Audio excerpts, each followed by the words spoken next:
las 10 de la mañana y como en cada sábado nos encontramos acá en la Radio del Pueblo para compartir un nuevo programa el programa del profe Fernando, ya le dicen en el pueblo.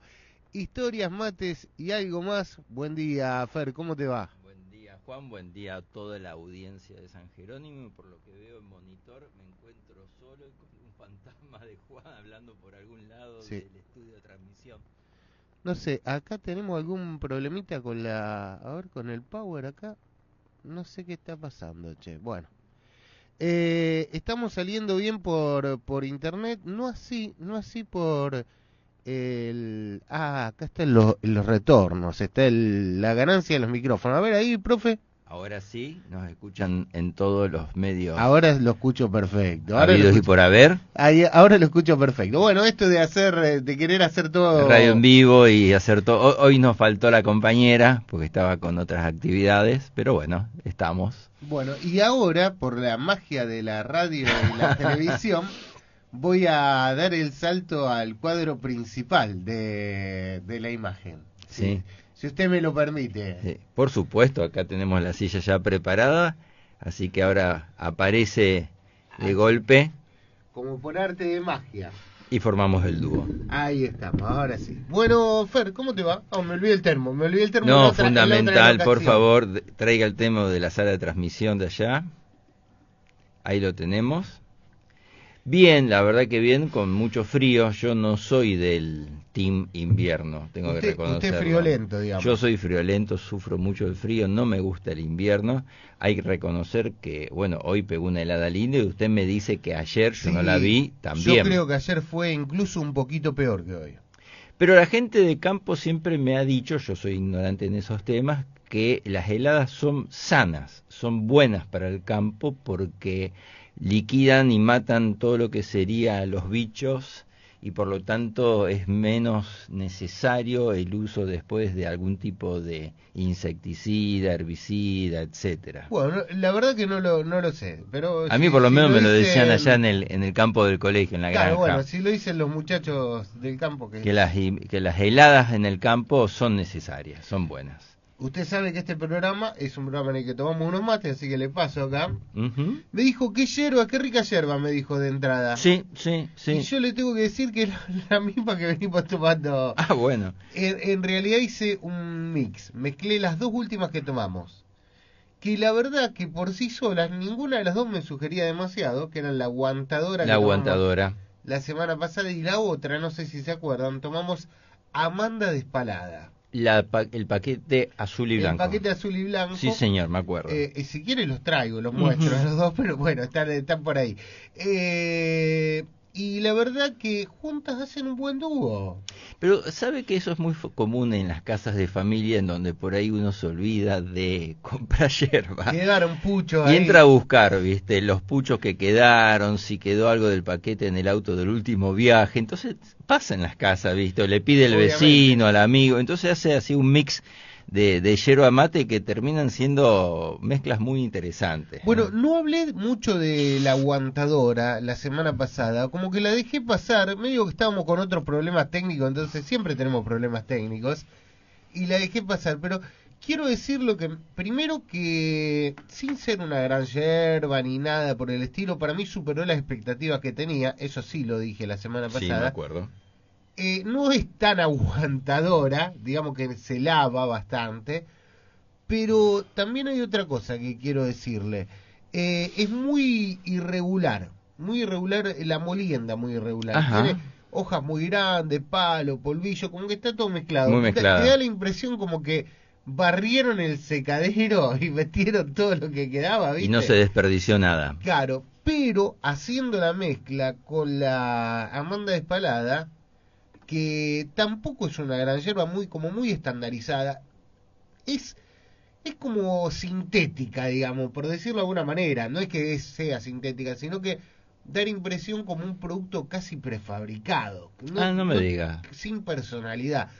Pero mezclada con la aguantadora, Zafa. que sí tiene alguna personalidad, le da como esa uniformidad que le falta a la molienda de la aguantadora, viste que te decía que hay hoja muy grande, algunos palitos, polillos.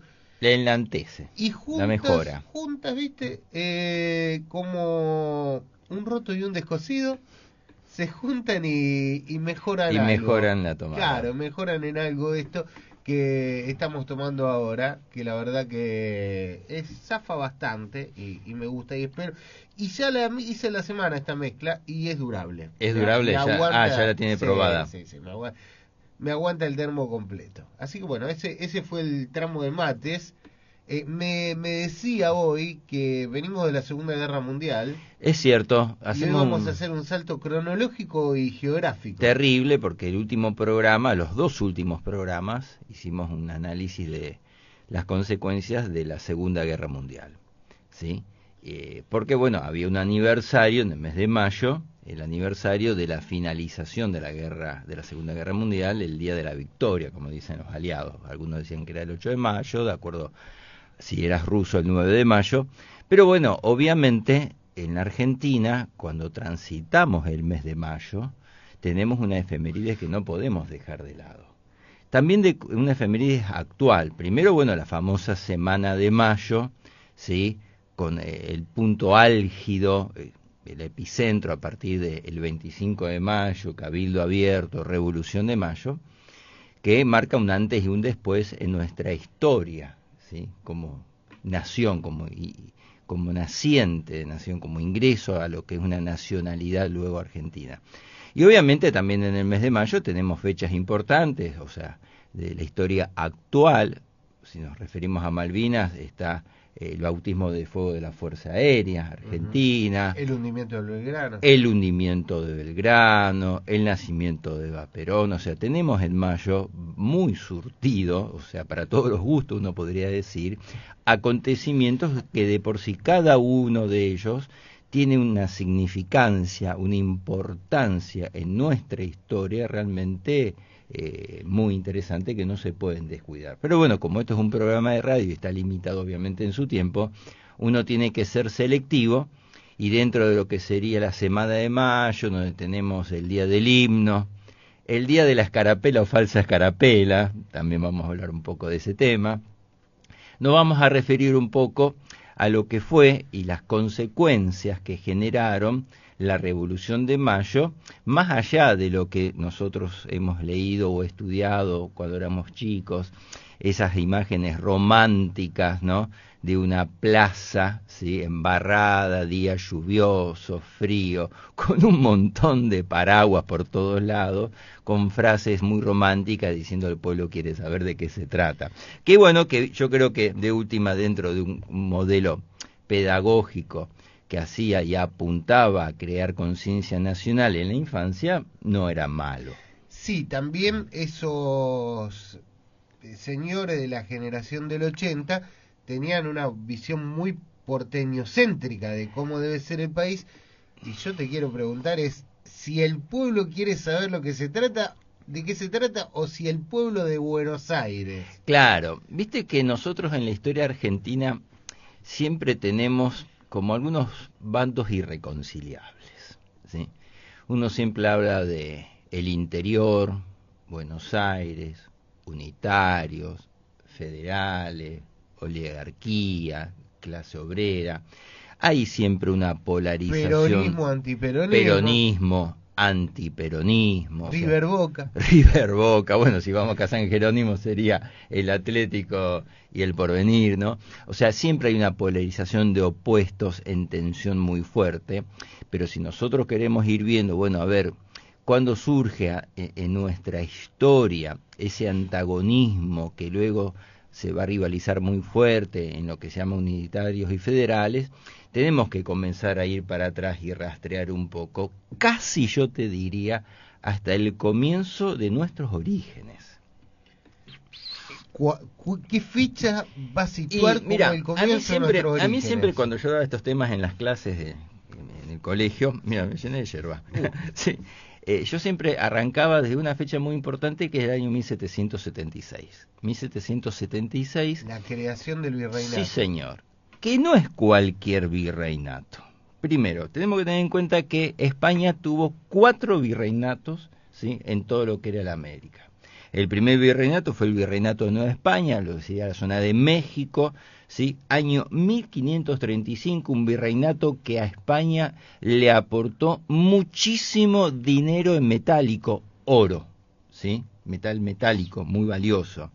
El virreinato del Perú, 1542, famoso también por sus famosas minas de plata de Potosí, que le otorgó enormes cantidades de plata, cobre, oro, zinc, metálico. Es tanto, mirá, lo que nosotros estudiamos en la facultad, es tanto el aporte, entre comillas, ¿sí?, que América, a partir de todo el proceso de conquista y de colonización, llevó de oro y plata a través de lo que es la explotación española a Europa, que genera una crisis económica en Europa por la enorme cantidad de oro y plata que España va a volcar sobre Europa. ¿Se entiende lo que estoy diciendo? Sí, sí. O sea, le genera una crisis económica porque, si uno no lo analiza, España en la época del siglo XVII, ¿sí?, no era una potencia industrial en absoluto, ¿sí?, era una potencia colonial, militar, pero tenía un desarrollo industrial muy precario, pero al recibir esas enormes cantidades de oro y plata de las colonias españolas, sobre todo virreinato de España, de Perú, de Nueva Granada, que era donde estaba la parte de Colombia y Panamá, ¿qué hacía España? Compraba y no le importaba el precio. Por lo tanto, el precio del oro en España, en Europa, lo bajó así y le genera una crisis. Eso para que uno tenga Ley idea. de la oferta y la demanda. Ley de la digamos. oferta y la demanda. Y el último virreinato, 1776, nuestro virreinato de Río de la Plata, en donde es un virreinato, ya de entrada arrancamos pobre. Porque dígame, ¿teníamos oro? No había oro. ¿Teníamos plata? No teníamos plata. El que dijo de entrada, muchacho, acá no hay ni oro, ni plata, ni oro aluvional, o sea, oro en corrientes de ríos, y si acá la única riqueza está en la tierra, fue Garay. ¿Se acuerda de Garay, que lo mataron acá cerquita? Sí. Garay dijo, señores, la riqueza está en la tierra, dice, y gracias a Dios, cuando vino el viejo Pedro de Mendoza, se le escaparon un par de ganado vacuno cimarrón. Ese ganado obviamente se reprodujo terriblemente en todo lo que es la parte de la Patagonia, porque el indígena no era de una cultura carnívora de entrada, ¿sí? Y aparte tenemos en cuenta que nosotros, en lo que era la extensión del virreinato del Río de la Plata, que prácticamente abarcaba Uruguay, Paraguay, sur de Brasil, todo el noroeste centro de Chile, y si nos vamos al noroeste, Bolivia y también parte del Perú. Pero ahí no había minas, ahí no había... En la parte de Chusquisaca, claro. Sí, norte. Que es ahí donde me contaste hace unos días que fue a estudiar Moreno, por ejemplo. Ahí fue a estudiar Moreno y era un centro de ideas revolucionarias importantes. Entonces, acá la riqueza estaba en el ganado. Che, ahora te puedo hacer una postilla, sí, y mientras te doy un mate, sí. Fer. Sí, porque nos vamos a ir mucho por las ramas, sí, pero dale. Yo te quiero preguntar, y también me estoy yendo por las ramas, pero tengo la necesidad de preguntarte, porque me hablaste de España y pusiste, le cedió, y se habla mucho del saqueo español de los metales preciosos, sobre todo, sí, ¿no? Pero sin embargo España, a diferencia de los otros imperios que conquistaban tierras americanas en ese momento, también deja un legado cultural impresionante. Y las universidades que funda España, incluso en territorio americano, la corona española hace en universidades, por ejemplo, una gran inversión que ni siquiera en la península ibérica la estaba haciendo. Yo quiero preguntarte si eso que he escuchado yo en los últimos años, si es real o si es una macana de algún hispanista trasnochado. No, a ver, es un tema álgido porque depende la respuesta del posicionamiento ideológico que cada persona tenga, y eso es muy, muy digno. O sea, indudablemente que a partir del descubrimiento de América de Colón, ¿sí?, se produce un proceso inevitable de conquista, más especialmente en América Latina, colonización. ¿Por qué? Porque nosotros tenemos que recordar que Colón, cuando llega a América, descubre América, que primero, ¿te acordás?, llega a la isla de Guanajiní, y él pensaba que estaba en las Indias Orientales, y dice, viene en nombre de los reyes de España. Claro. O sea, él conquista un territorio que obviamente desconocía que estaba poblado, sí estaba poblado por poblaciones, llamale aborígenes, pueblos originarios, ¿sí? Estaba poblado, conquista en nombre de un reino de los reyes de España, marcadamente católicos, y por lo tanto, más allá de todos los abusos que hubo, porque todo proceso de conquista es violento, es sanguinario, ¿sí?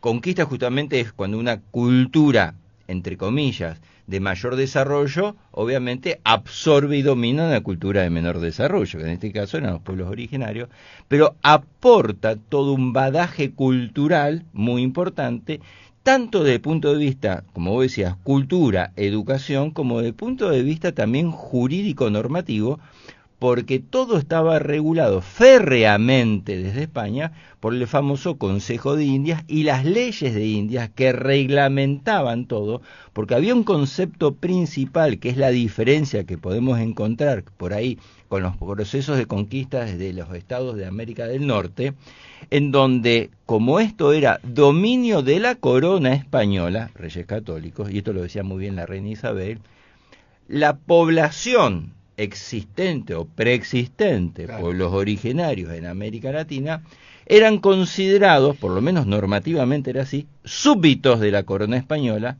y por lo tanto las leyes de Indias tenían la obligación de protegerlos, cuidarlos, educarlos y catequizarlos.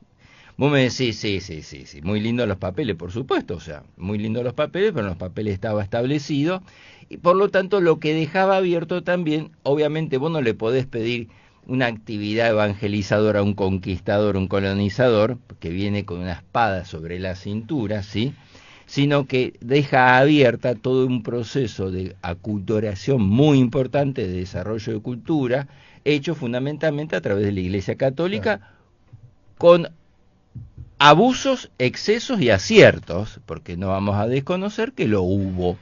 Lo importante es que deja un legado cultural, ¿sí?, en donde nosotros tenemos, en América del Sur fundamentalmente, una presencia de la Iglesia católica, fundamentalmente una orden muy específica, jesuitas, con un bagaje educativo y cultural que nosotros lo podemos ver fundamentalmente en lo que era la provincia de Córdoba. Claro, y yo para cerrar un poco... No sé si más o menos... Sí, yo para cerrar un poco esto, se me ocurría pensar que tanto que vilipendiamos la presencia hispánica en América Latina, por decirlo alguna cosa, pero cuando hablamos de unidad latinoamericana, lo que nos une como latinoamericanos es la hispanidad, es la al lengua, fin y al cabo, es la ¿no? lengua, Sí, la lengua y la cultura también, porque sí, el legado hispánico en la cultura, en la gastronomía, nos queda de México a la Patagonia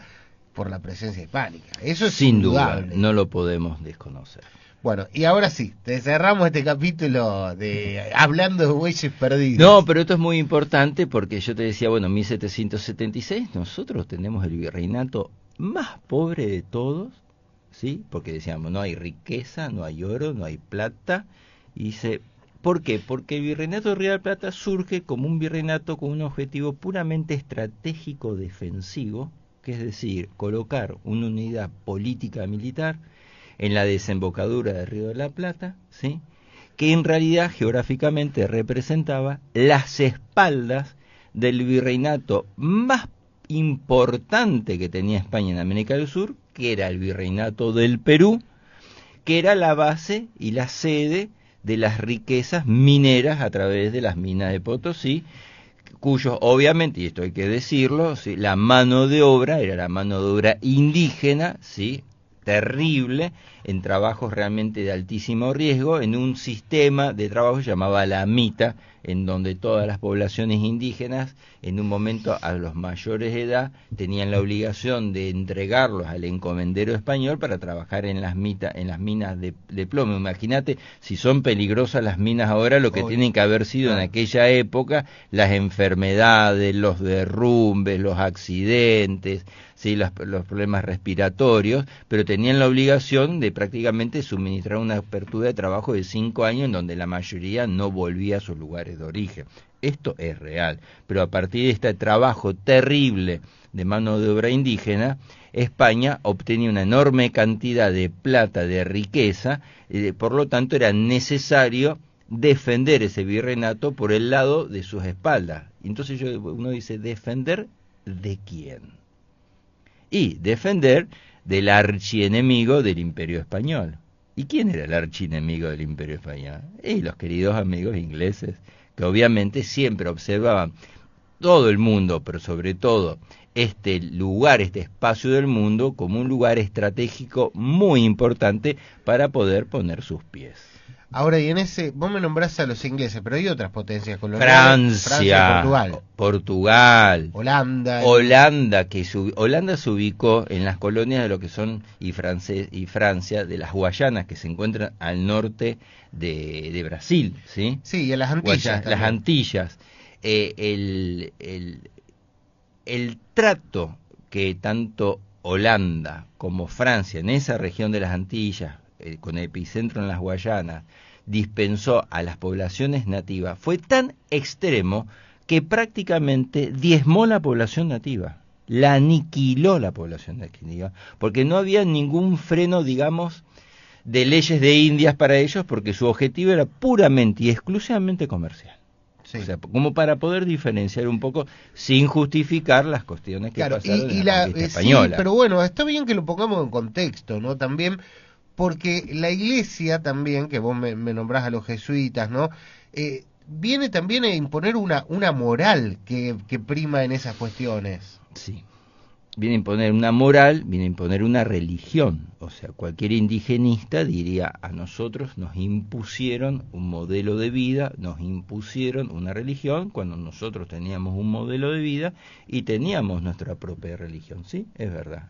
O sea, los procesos de conquista, y la palabra te lo dicen, implican lamentablemente el sometimiento de un pueblo, de una civilización sobre otra.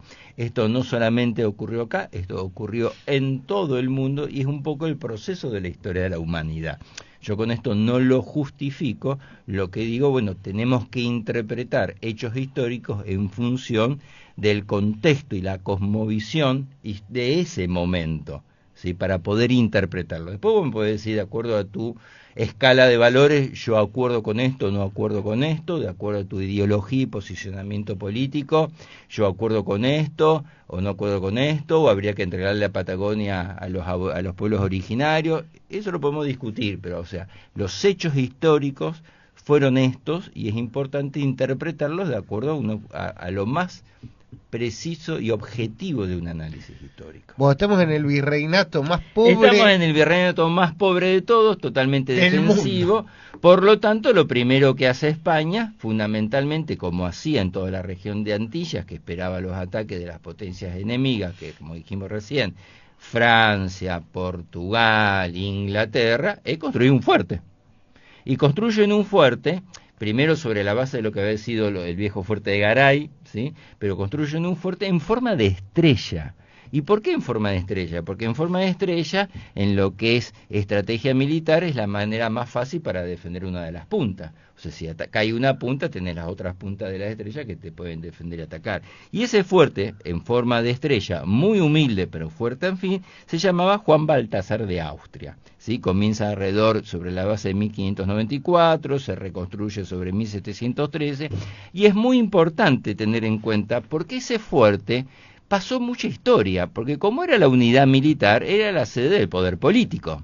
Y como la sede del poder político era muy importante, este fuerte en su momento fue el lugar en que en las invasiones inglesas, la primera en 1806, ¿sí? El general británico William Bedford, ¿sí? En el mes de junio, hace o se asienta y lo toma a este fuerte, que obviamente fue destituido muy rápido por otra figura muy importante, que era nuestro querido francés, ¿te acordás? Liniers, que ocupa el fuerte, recupera el poder político, recupera el poder militar y hace sede en el fuerte, ¿sí? Después vendrán las invasiones de 1807, que le pasa lo mismo al otro general que se llamaba John Whitlock, que también va a ser derrotado en las calles de Buenos Aires, pero lo importante de las invasiones inglesas en el contexto de la Revolución de Mayo es que los criollos, es decir, los hijos de españoles nacidos en estas tierras, fueron los que tomaron la defensa de este territorio, en armas, con las armas que tenía, porque la figura del poder político en ese momento, que era el virrey, ¿sí?, que gobernaba en nombre de virrey, Sobremonte, ¿qué había hecho? Cuando venían los ingleses, el hombre dice, yo de acá me voy, y se rajó para Córdoba. Si hay un mito ahí, porque vos sabés que yo tengo entendido, por algo que leí después, que ya estaba previsto, que si había una invasión extranjera, el virrey se tenía que ir inmediatamente a Córdoba. Estaba previsto porque el virrey es la figura del rey. O sea, España no podía permitir que Inglaterra tomara como prisionero al representante del rey, que sería el rey en América.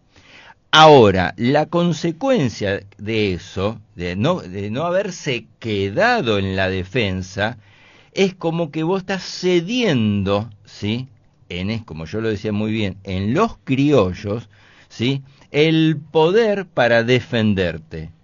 Y esto es un poco la semilla que comienza a germinar lentamente, ¿sí?, porque a partir de acá, ¿sí?, la defensa criolla se realiza sin ayuda de España, ¿sí?, comienza a haber un sentimiento de autonomía política en estas colonias, como diciendo, che, en el momento más importante que necesitamos la ayuda de España, el representante del rey se escapa y nos deja huérfanos. Y ¿sí?, se va enterrando tesoros por ahí. Sí, porque dice que obviamente se llevó en los carretones, ¿sí?, el tesoro que estaba en el cabildo, obviamente, eso no lo tengan menudo.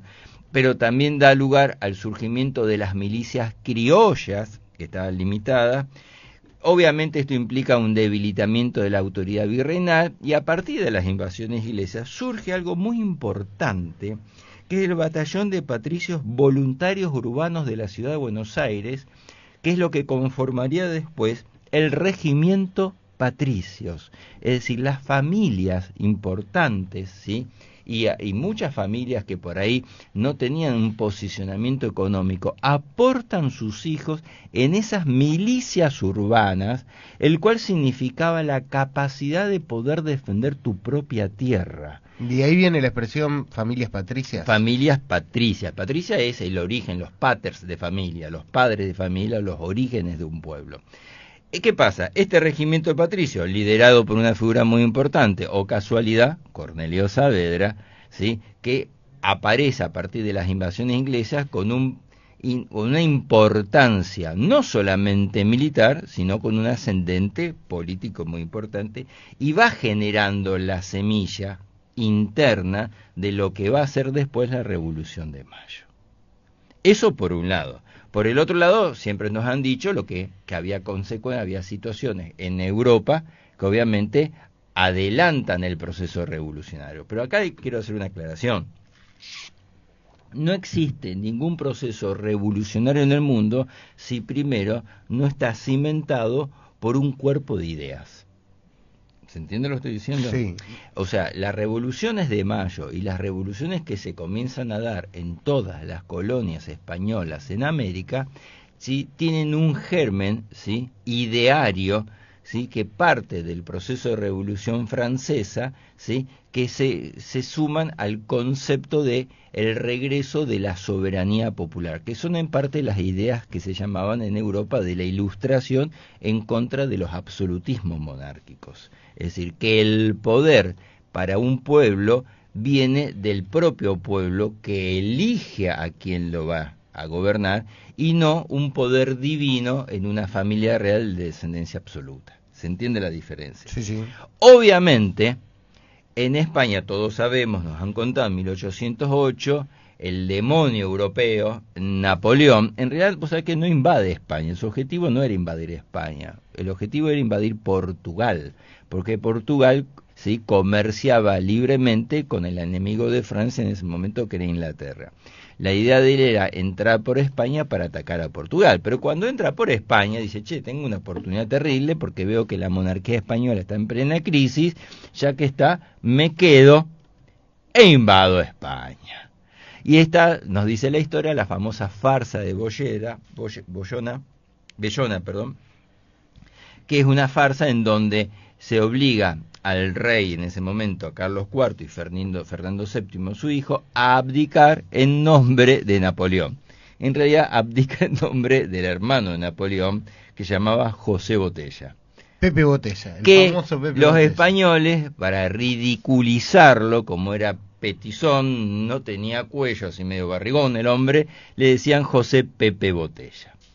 Pero este hecho histórico de esta farsa genera una cuestión terrible, que es la resistencia española frente a la cefalía monárquica de gobierno, genera que el poder real vuelva a las juntas de gobierno.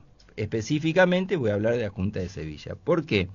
Porque las leyes, ¿sí?, medievales españolas establecían que el poder del pueblo estaba en las Cortes, ¿me seguís?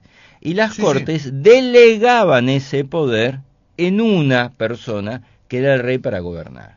Frente a la cefalía de ese rey, el poder soberano vuelve a las Cortes y por lo tanto de las Cortes vuelve al pueblo. Este elemento es el disparador que nos sirve en un principio para aquellos revolucionarios de Mayo, ¿sí?, de iniciar el proceso ideológico, de decir, señores, dice, nosotros que ya hemos tenido y hemos demostrado que como criollos frente a las invasiones inglesas nos podemos defender, ¿sí?, sumado a las ideas de la soberanía popular, ¿sí?, Rousseau, Voltaire, Montesquieu, que eran los escritos que estaban circulando en una clase importante, élite porteña, burguesa, terrateniente, comerciante, con un poder político y económico económico interesante, y frente a la cefalía de gobierno, porque Fernando VII nos dicen que está preso y no sabemos si va a volver o no va a volver, ¿sí?,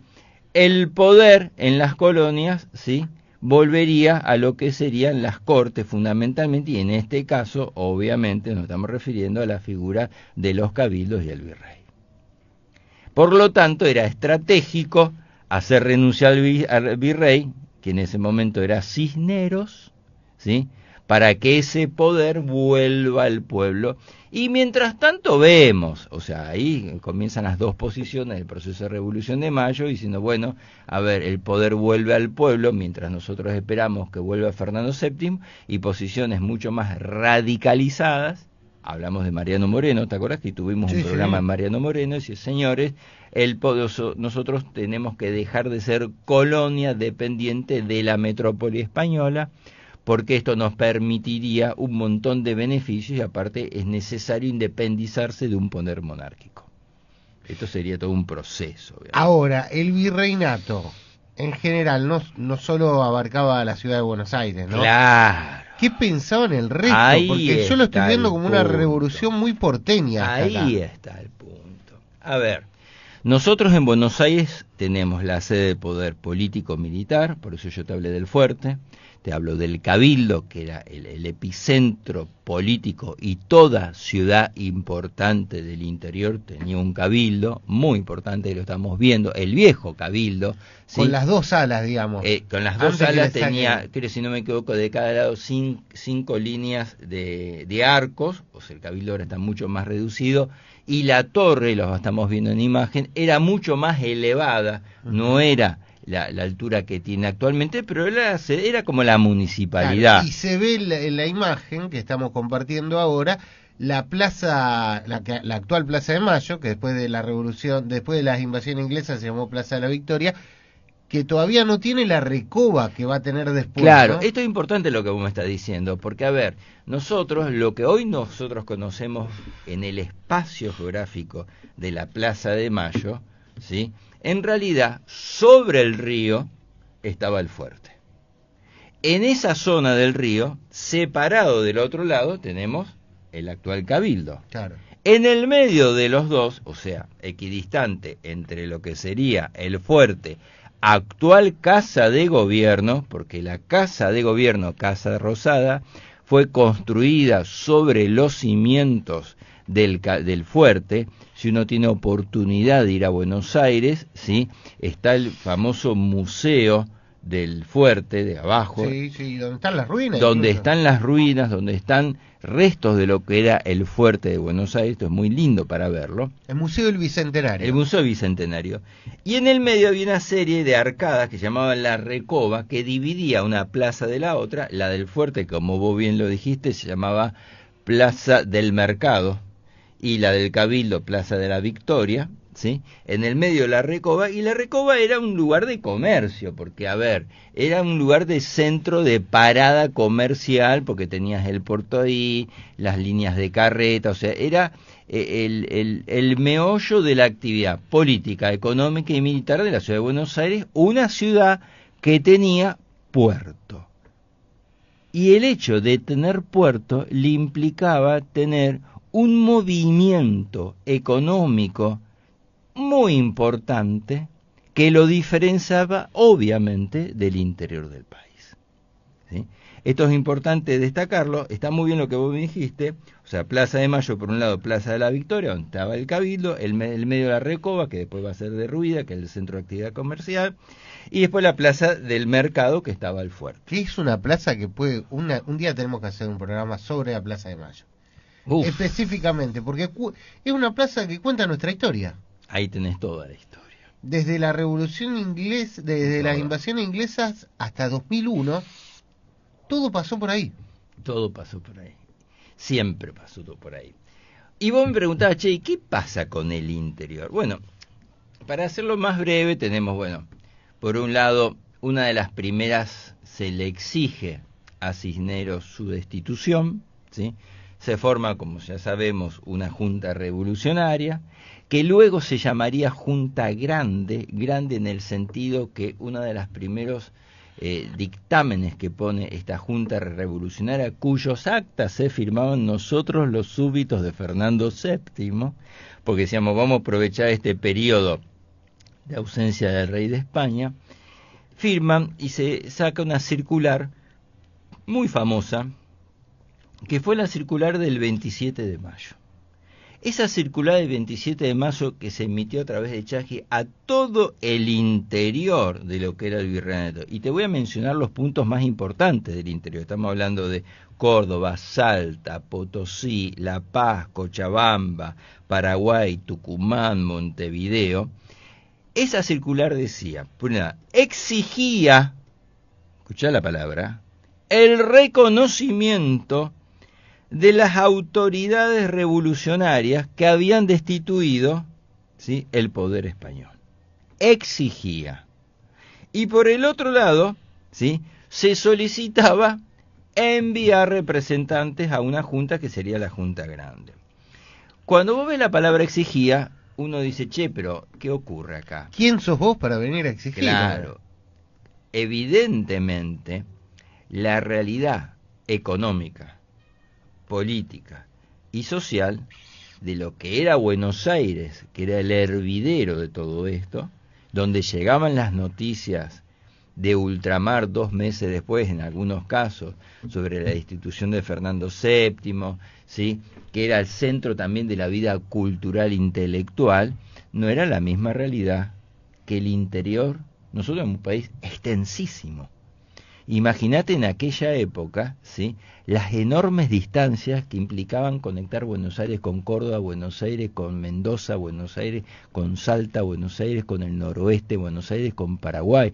La realidad del interior era distinta. Y por lo tanto, la aceptación de este proceso de Revolución de Mayo fue distinta, ahí lo estamos viendo en la imagen, de acuerdo a ciertas cuestiones. O sea, no fue que el interior automáticamente festejó y avaló este proceso revolucionario. No, fue muy dispar la aceptación. O sea, ¿en función de qué? Obviamente, en función de intereses económicos, en función de la relación que había con Buenos Aires, en función también de la composición social de esa zona, ¿sí? Y nosotros acá tenemos que hablar de ciertos aspectos económicos, ¿sí?, de esa época y realidades económicas regionales para poder entender por qué el interior había distintos niveles de aceptación de la Revolución de Mayo. Ejemplo, mientras Buenos Aires tenía un movimiento económico muy importante, a pesar de que España mantenía un proceso de comercio monopólico, ¿sí? Es decir, el comercio monopólico de España decía que las colonias españolas solamente podía, ¿sí?, comerciar con España con buques de bandera española, lo cual generaba automáticamente el desarrollo de un segundo comercio bajo cuerda, que era el famoso y querido contrabando. ¿Qué ciudad de portuario, sobre todo Buenos Aires, y ocurre acá en Rosario, no tenía esos túneles secretos que llegaban hasta el puerto, de los cuales te permitía conseguir mercaderías de contrabando y tener grandes e importantes ganancias? Claro, y después se da un doble contrabando, por ejemplo, en Montevideo, ¿no? Porque por un lado se produce el mismo contrabando en Buenos Aires y por otro lado eluden el puerto de Buenos Aires también. O sea, eluden el puerto de Buenos Aires. Sí. Pero ¿qué pasa? A ver, el noroeste argentino, fundamentalmente, por eso uno tiene que hablar siempre de un antes y un después, el noroeste argentino estaba muy influenciado por la línea política y militar y económica del virreinato más importante que tenía España en América, el virreinato del Perú. Y vivía el noroeste argentino en función del comercio, ¿sí?, hacia lo que era el virreinato del Perú, sobre todo lo que era el movimiento de mulas, de yeguas, de caballos, pero sobre todo mulas. O sea, Salta era un punto clave en lo que era el comercio entre Córdoba, ¿sí?, Salta y Noroeste. Es decir, que tanto Salta como Córdoba dependían en sus economías fundamentalmente de la vinculación con el virreinato del Perú, que era una sede de poder económico muy fuerte, muy poderosa, que requería muchas, por ejemplo, mulas, en función del trabajo de las minas, ¿sí? Por lo tanto, para aquellas clases encumbradas del interior, sobre todo cordobesas, que ya venían con un influjo intelectual muy marcado por educación de la iglesia, ¿sí?, tengamos en cuenta que la presencia del clero en Córdoba era muy fuerte, en Córdoba hubo una resistencia muy grande de golpe a estas ideas revolucionarias de algunos porteños comerciantes que se habían enriquecido, que nos venían a hablar, ¿sí?, que teníamos que ser independientes, emanciparnos de España y que el poder tenía que volver al pueblo. Ahora, me tiraste primero que en el Alto Perú estaba muy influenciado por el virreinato del Perú, ¿no? En la parte noroeste de lo que era en ese momento el virreinato del Río de la Plata. Te pregunto, la influencia, porque enseguida va a surgir también la tensión con la banda oriental. Sí. La influencia de la banda oriental en el litoral, ¿puede ser equiparable a la del virreinato del Perú en el noroeste?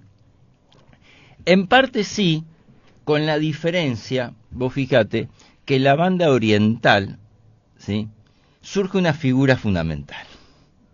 Que la de Artigas. La figura de Artigas que indudablemente acepta ser independiente y emanciparse de España, pero lo que no acepta bajo ningún punto de vista, y Artigas la tenía clara, era quedar bajo el dominio, ¿sí?, del poder político de esa burguesía comerciante porteña, esa elite porteña, que se había enriquecido, por un lado, por comercio de carnes, por comercio de cueros, por comercio de manufacturas, que obviamente no quería quedar bajo el influjo de la burguesía porteña, ¿sí? Ahí nosotros perdemos la banda oriental del Uruguay. Es más, y había un recelo, o sea, yo creo que la figura de Artigas, ¿sí?, Artigas indudablemente es el padre de la patria de la banda oriental, o sea, estamos hablando de Uruguay, sin duda. A pesar de que después termina en el exilio, en otro territorio que se escinde, si se quiere, que es Paraguay. ¿Sí? Paraguay, por ejemplo, se resiste, ¿sí? Perdón, te llevé el mate muy lejos, resiste el proceso de Revolución de Mayo, porque estaba, primero que había familias encumbradas españolas con mucho poder económico, mucho poder político, y estaba bajo el influjo, obviamente, de todo lo que era el radar político del virreinato del Perú. A tal punto lo resiste que mandan a una persona que no tenía experiencia militar, ¿sí?, a una campaña, que fue la campaña del Paraguay, a Belgrano, claro. ¿sí? Belgrano se saca la levita de abogado, se viste el uniforme sin experiencia militar, en una campaña en donde la provincia de Santa Fe aportó muchísimos soldados. Si bien la campaña militar fue un fracaso, dejó, dicen en la historia, las fuentes, la semilla del proceso, el sentimiento emancipador en la Revolución de Mayo, ¿sí? Pero como fracaso, o sea, esto es lo que te está demostrando que ya desde el vamos, ¿sí?, no había cosas coordinadas entre el interior y Buenos Aires, porque obviamente los intereses económicos eran totalmente distintos. Nosotros no podemos dejar de desconocer que más allá de las cuestiones ideológicas, que son el fomento de una revolución, que es la soberanía popular, las ideas de libertad, independencia, obviamente había un elemento, que era el elemento económico que siempre está presente, que era lo que te permitía decir, bueno, yo como comerciante apoyo este proceso revolucionario porque me va a permitir poder comerciar con cualquier buque de bandera de cualquier lugar del mundo y no limitarme solamente a lo que sería barcos de factoría españolas. Perfecto. Entonces me brindás un panorama que es interesante porque nos marca también cómo el interior está, no se pliega uniformemente. No se pliega uniformemente, el interior siempre estuvo relegado económicamente y lo vamos a ver a partir de la Revolución de Mayo, porque una vez que se comienzan a organizar, ¿sí?, el poder político de lo que sería la provincia de Buenos Aires, la provincia de Buenos Aires va a tener un elemento de ingreso de divisas y rentas millonario, que es la famosa aduana de Buenos Aires.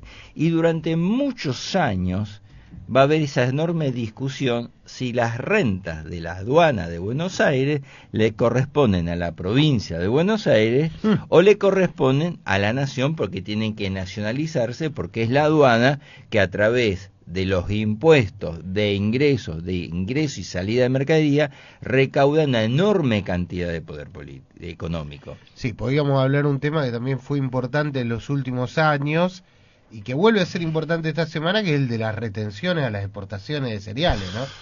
Que viene un poco por ahí también. Que viene un poco por ahí también, sin duda. Sí.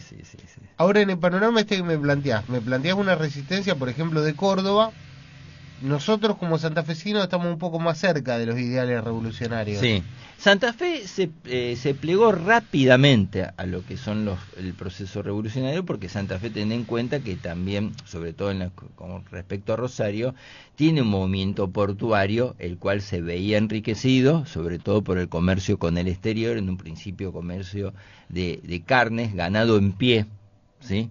Obviamente después cueros, y obviamente, y esto nosotros lo hemos visto después en el gobierno de Rosas, las apetencias que tenían las potencias extranjeras de poder comerciar con nosotros, pero sin pagar impuestos, ¿sí? De ahí la famosa historia de la vuelta después de obligado. Pero obviamente Santa Fe apoyó abiertamente el proceso revolucionario. Obviamente había sectores encumbrados, esto pasa en Salta, bueno, en Salta vos tenías un sector de una oligarquía salteña muy vinculada con el poder español, que era archienemiga de todo proceso revolucionario y obviamente archienemiga del líder salteño, que era Güemes. Güemes refleja las montoneras, refleja al pueblo, refleja ese sentimiento de libertad, independencia y emancipación, porque acordate que Güemes, cuando era joven, había estado y había sido protagonista de las invasiones inglesas y había tenido la oportunidad también de tener estudios, los cuales permitía tener conocimiento de estas ideas de la Ilustración, que implicaban el concepto de que la soberanía era la soberanía del pueblo y el poder se delegaba en el pueblo. Obviamente Güemes En Salta vos tenés esas dos facciones muy fuertes, ¿sí? De familias de descendencia española, encumbradas con el poder colonial, opositoras a la revolución, y el pueblo reflejado, ¿sí? El pueblo humilde, el pueblo de las montoneras, reflejado en la figura de Güemes, que fue que gracias a él nosotros hoy podemos mantener el noroeste como noroeste argentino. Perfecto. No sé si ya estamos buscando el cierre del Sí, programa. Si nos hay queda. algo que a mí me gustaría comentar, que lo vi el otro día en internet y me gustó mucho.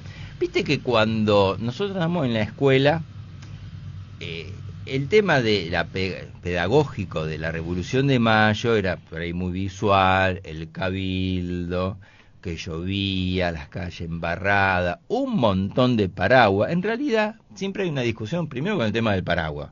O sea, si el paraguas para 1810 existía o no existía. En realidad sí existía, ¿sí? Pero era un elemento de lujo, ¿sí? Que se limitaba solamente a las altas clases acomodadas. Por lo tanto, era muy poco la presencia de paraguas en la Plaza de Mayo, si bien existía.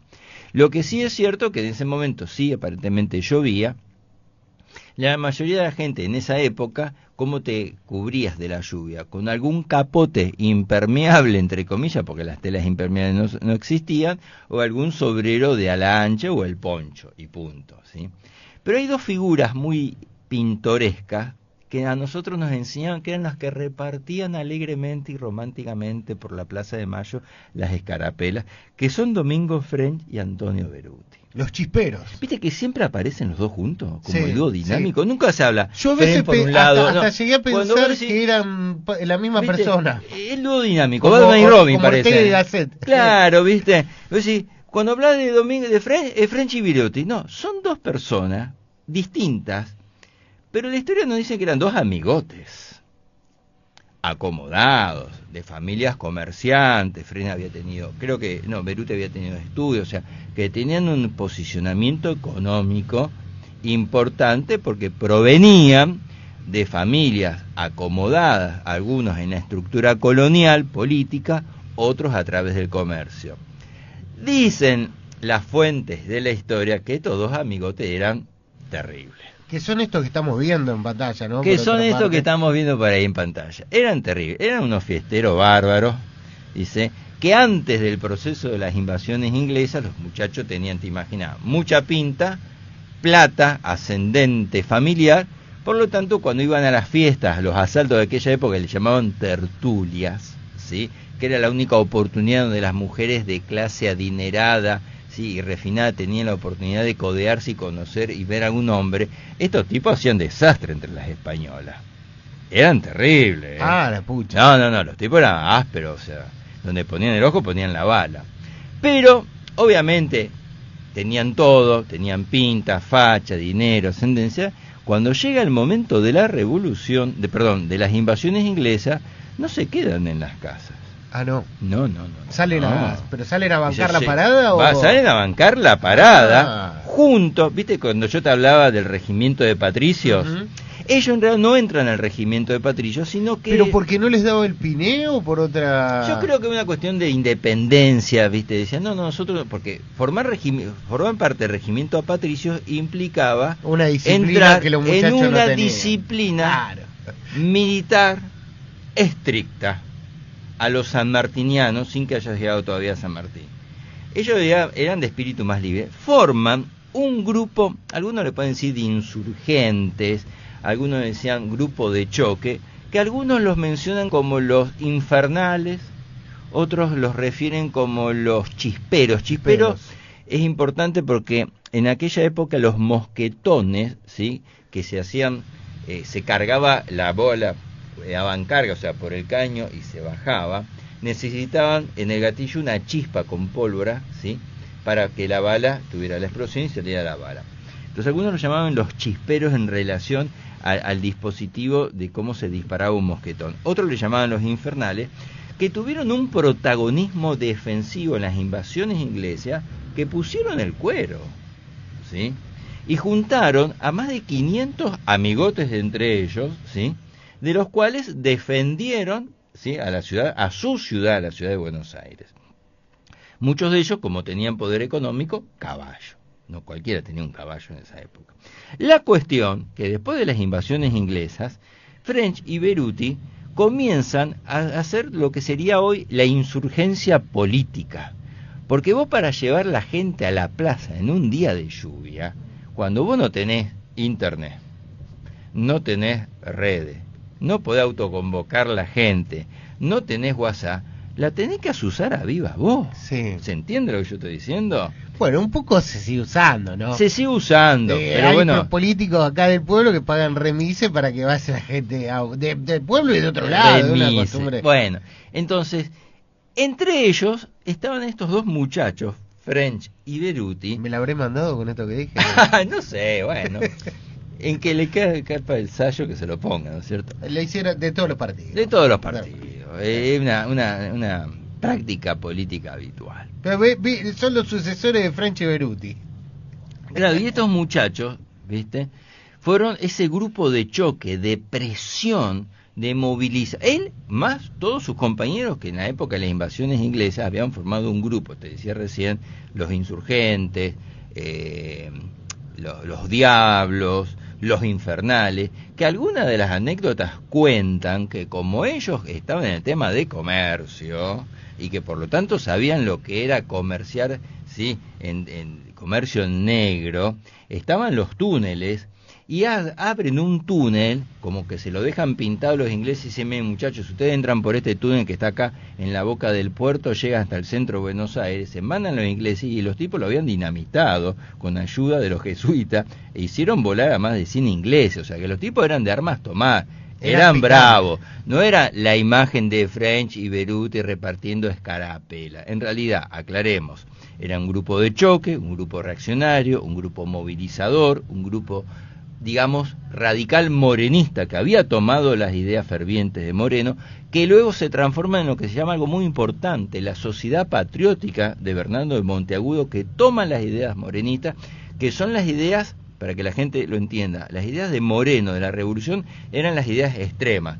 Quien no está a favor de la revolución, hay que pasarlo por las armas.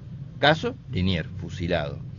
Y estos dos muchachos eran los que en realidad no repartían escarapela, sino cintas de color celeste y blanco que las distinguían del color... Un poquito como la que tengo acá, ¿no? Exactamente, más una ¿sí? Que algunos se ponían en la galera, ¿sí? Que identifican como aquellos que estaban de acuerdo, ¿sí?, o estaban en contra del poder colonial, porque el poder colonial se identificaba con el color rojo, ¿sí?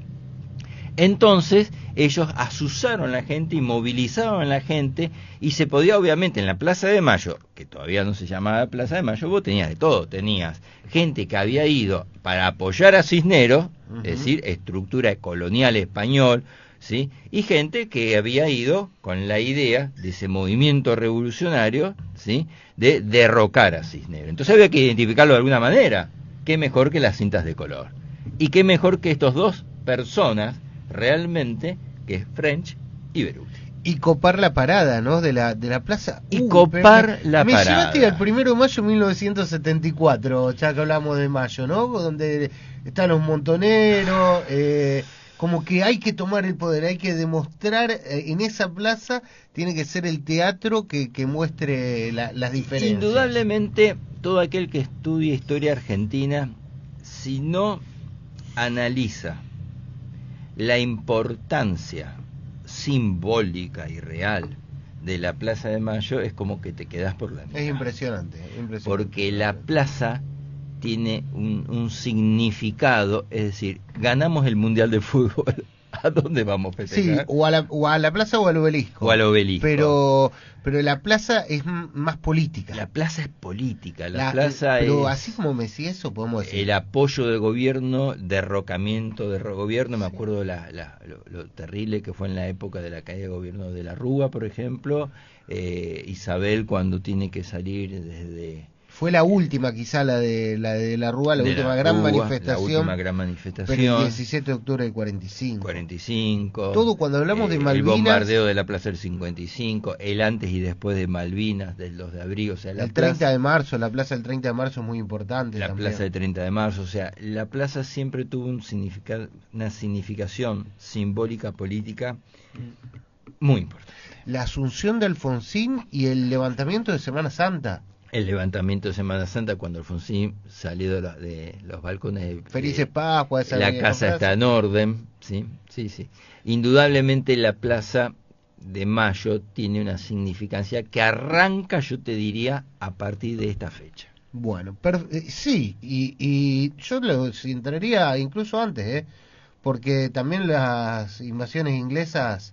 Y las invasiones inglesas, obviamente, el rol... De hecho, pasa a llamarse Plaza de la Victoria. Plaza de la Victoria, sí, tal cual. Así que bueno, me parece importantísimo que nos pongamos como meta, en algún momento, tocarlo como tema. Por eso, para cualquier gobierno... Es más, la Plaza de Mayo fue el escenario de las madres de Plaza de Mayo. Sí, sí. Cuando nadie se atrevía, en pleno gobierno militar, a levantar la voz. Acordate de eso, Sí. O sea, para cualquier gobierno, ¿sí?, una manifestación en Plaza de Mayo es algo que se tiene que atender, ¿sí? Perfecto. Sobre todo cuando va en contra.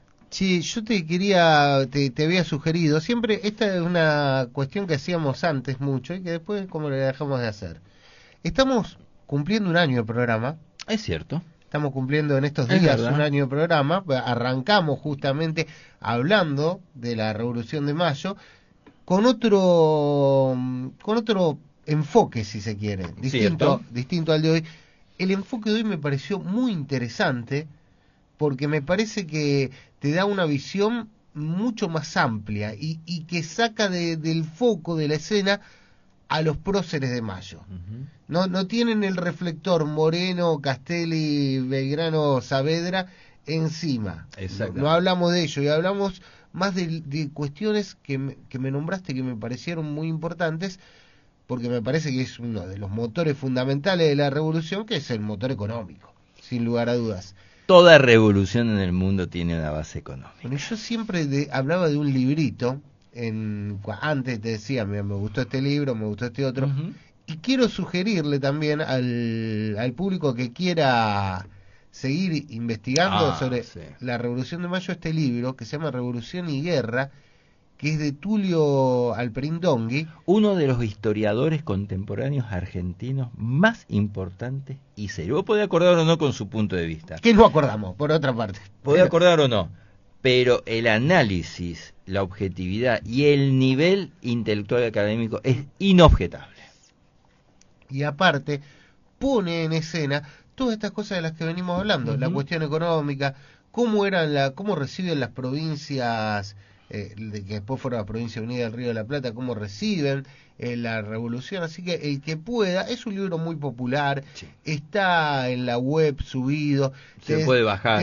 Me dijiste, no me voy a leer 400 páginas, me dijiste, y yo te dije, yo me leí 150 en una noche. Pero el prólogo nomás vale la pena, incluso el título, ¿no? El título, que si lo ampliamos, si nosotros podemos ver, esto no sale en escena, esto lo vemos nosotros nomás, nosotros podemos ver el subtítulo: Formación de una élite dirigente en la Argentina criolla. Indudablemente.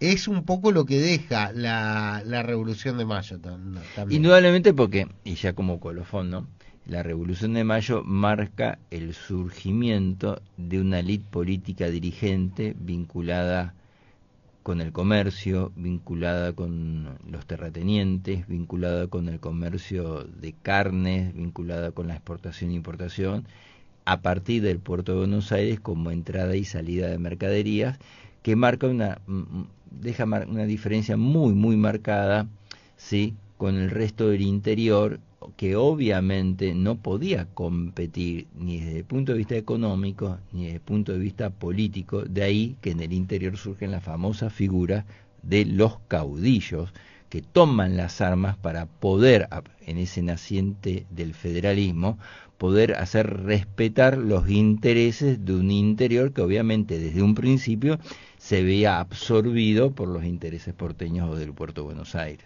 Vamos a saludar a la gente que estuvo interactuando con hoy, durante el día de hoy con nosotros. Bueno, Sergio, que ya es un abonado. Saludos a Sergio. Premium, al día que nos presentemos en vivo, hagamos una... historias mates y algo más en vivo en algún bar de San Jerónimo que nos... Cuando la temperatura suba. Claro, bueno, no, pero un bar, si no sé, en un bar hoy, con un buen cafecito. Pero podemos hacer algún día también exteriores. Y invitamos a la gente también a charlar e interactuar con nosotros. Perfecto. Somos muy ambiciosos.